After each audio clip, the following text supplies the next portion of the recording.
Hello and welcome to Nutrishus. I'm your host, Trish Doheny, and I'm so excited to share with you some of my favorite recipes.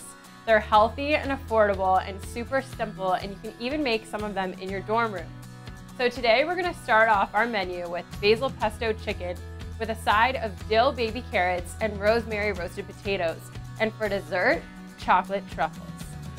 For the chicken, you're just going to need chicken, pepper, salt, and olive oil. For the delicious pesto, all you need is olive oil, and you're just going to eyeball it, so there's no real measurement for that. 3 ounces of fresh basil, about a cup of cashews, some sea salt, some pepper, and a cup of mixed greens, which is baby spinach and arugula. For the rosemary potatoes, you're just going to need however many potatoes you want. They're red, small, and medium. Sea salt, rosemary, fresh rosemary, and olive oil. For the carrots, all you need is carrots, olive oil, fresh dill, and sea salt. For the truffles, you're going to need 1/2 of a cup of cream, a cup of cocoa powder, and 16 ounces of chocolate. And there you have it.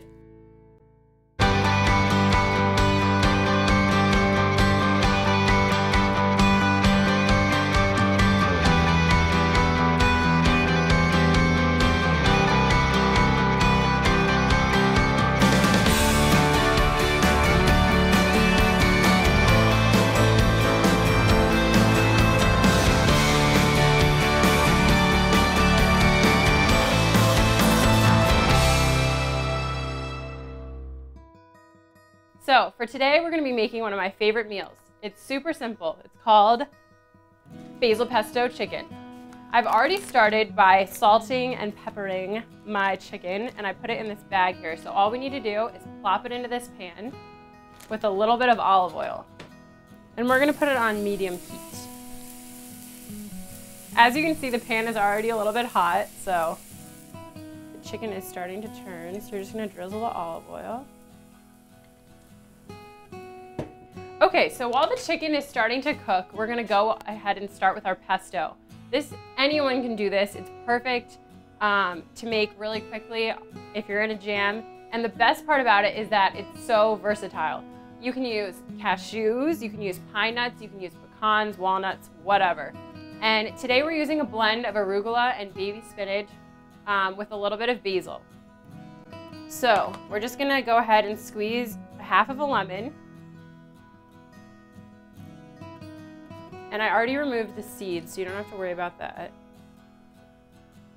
Now, what you're gonna do is you're gonna add some kosher salt or sea salt, whatever, a good helping, and some freshly ground pepper.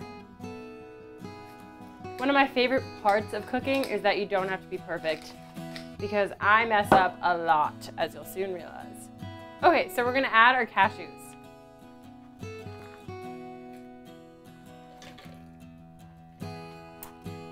And this is the fun part.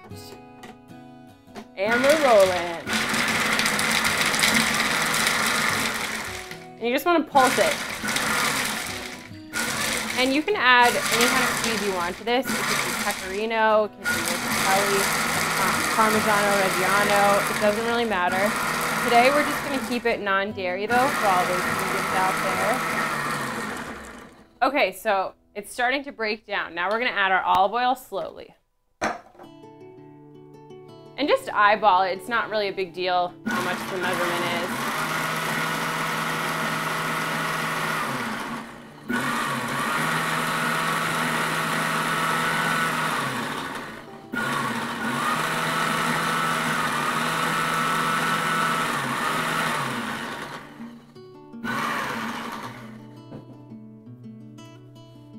Okay, a little bit more.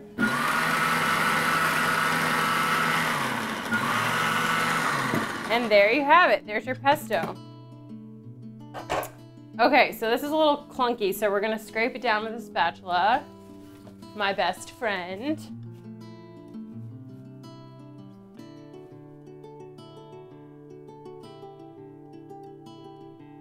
And then we're gonna pulverize again.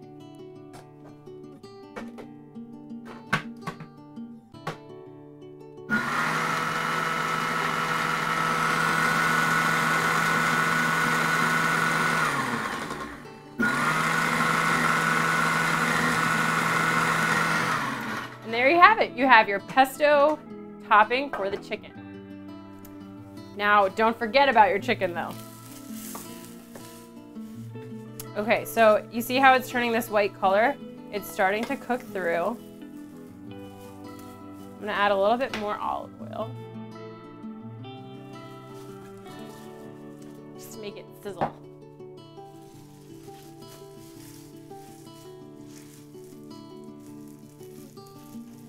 It is cooking and it is sizzling and it's gonna be delicious. The best way to check to see if your chicken is finished is just cut it in the middle. It's a secret trick. You just don't want any pink. But you also don't want to overcook it because then it gets too tough. Trust me, I've learned the hard way. Okay, it's almost ready. I'm just gonna cut it like that. A couple more minutes. Okay, and then what I like to do is just flip it over so that you seal it all in. Look at that beautiful outer layer. Yum. And here's our finished pesto that will be gracing the chicken's presence